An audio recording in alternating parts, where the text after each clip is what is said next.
video is brought to you by Letsynthesize Academy, the #1 place for practice-oriented courses for serious music producers. Hey, the Larson here, welcome to the newest Synthesize Sunday episode, and in this video I want to show you how to make a seamless kick and sub phase alignment to have an awesome low end, something like this.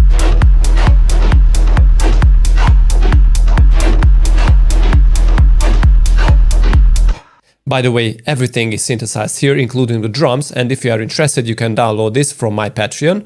So now let's jump into it. Okay, so the kick and the sub and the percussion and the hi-hat sound like this all together. And if we have a look on them, I mean all together, so resampling, this is how they look. And you can see the connection between the kick and the sub or the bass is flawless, I mean seamless. And it's flawless at the same time, yeah. And how to do that? It's not very complicated, but you need to be tricky. The first thing that I love to use and what I love to do is obviously not only hearing this thing, but checking it in the waveform. So this is what I did right now, resampling the whole thing. So when I tweak something, I can instantly see what I'm doing.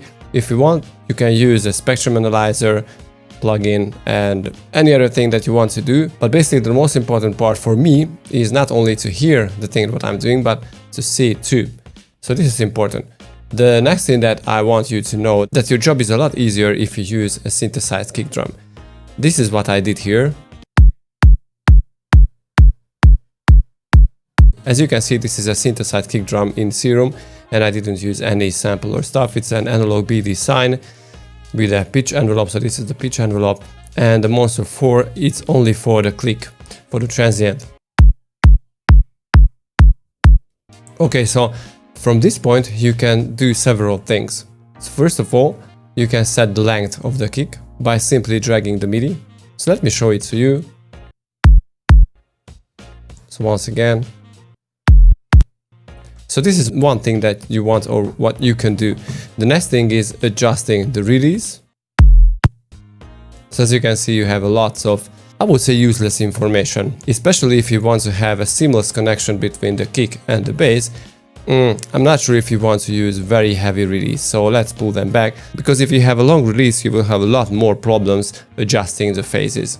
Okay, this will just mess up your phases, so I don't recommend that. Pull them back, not to 0 milliseconds, but just a few. Oops. Something like that. Maybe this is too short, but you will see, you can experiment.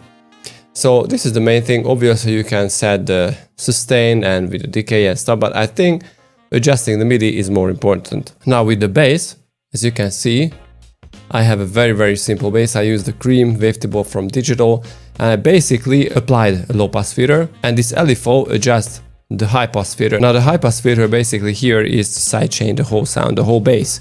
So this is what I did here to set a notch for the kick drum, and you can set this like back and forth, shorter and longer, depending on the length of your kick drum. So this is important. And I also applied some EQing to chop off the middles and the middle basses, because you know techno basses are not always very heavy, they more like just a sub or a rumbling sub or something. By the way, if you want to add some more rumble, just drop a reverb. I didn't want to do that here because the topic is different. Okay, so when you set up everything, what you can and what you want to do is play around with the phase here. Okay, so let me show it to you how I do it.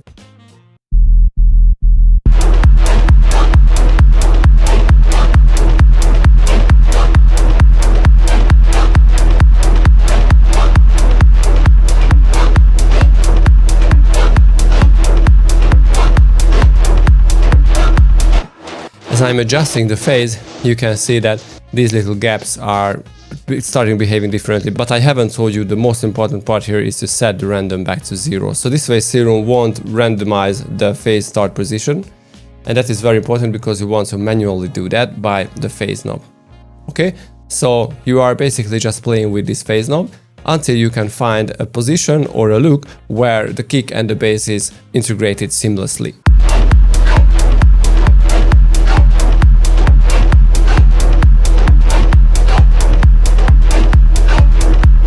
Okay, so this looks nice and seamless, and also the sound is very nice because it is soft, but be aware that the length of the kick drum is very, very important. So let me just lengthen it and let's see what we get now.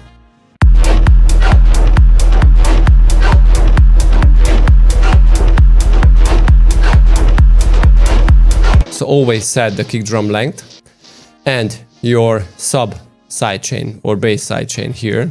So they need to match together, and when you are done, tweak the phase until you find the best position to integrate and to fuse the kick and the bass together.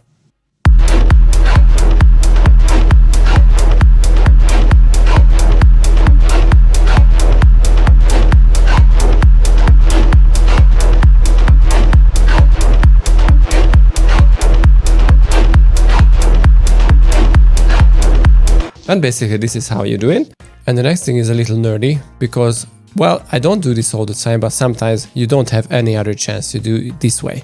It's simply just taking the waveforms, like working in audio, and just matching them. So this is the kick, and this is the sub or the bass.